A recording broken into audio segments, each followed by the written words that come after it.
অন্যায় চিত্রগুহকে বাড়িতে আবার ফিরিয়ে নিল। হ্যাঁ বন্ধুরা, বিস্তারিত জানতে ভিডিওতে লাইক করে দেখতে থাকুন।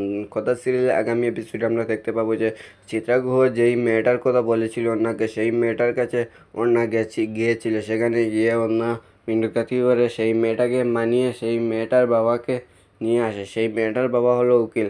তারপর সেই মেয়েটার বাবা এসে পত্র সরকারকে বলে যে আপনি কি করে একটা ক্রিমিনালের কথা শুনে একটা বাড়ির গৃহবধূকে তুমি অ্যারেস্ট করতে পারো। এইদিকে সেটা শুনে প্রত্যয় সরকার একটু ঘাবড়ে যায়। তারপর উকিল বাবু একটা বেলের কাগজ দিয়ে বলে এই নিন বেইলের কাগজ, আর আমার মক্কেলটা এক্ষুনি ছেড়ে দেয়। তারপর প্রত্যয় সরকার সেটা দেখে ও চিত্রগুহকে ছেড়ে দেয়। তারপর ওনা চিত্রগুহকে নিয়ে বাড়িতে যায়। বাড়িতে গিয়ে যাওয়ার পর বলে এই আমার মাকে নিয়ে এসেছি। আর কথাগুলি গুহ তুমি কি ভুলে গিয়েছিলে যে আমার মা আর কখনো আসবে না? এদিকে কথা কথা বলে না, এরকম কিছু না। তারপর আমরা দেখতে পাই যে কথা চিত্রগ্রহকে বলে সত্যি কখনো চাপা থাকে না, সবটার প্রমাণ হয়ে যায়। আর যেদিন প্রমাণ হবে সেদিন আমাকে কেউ আটকাতে পারবে না।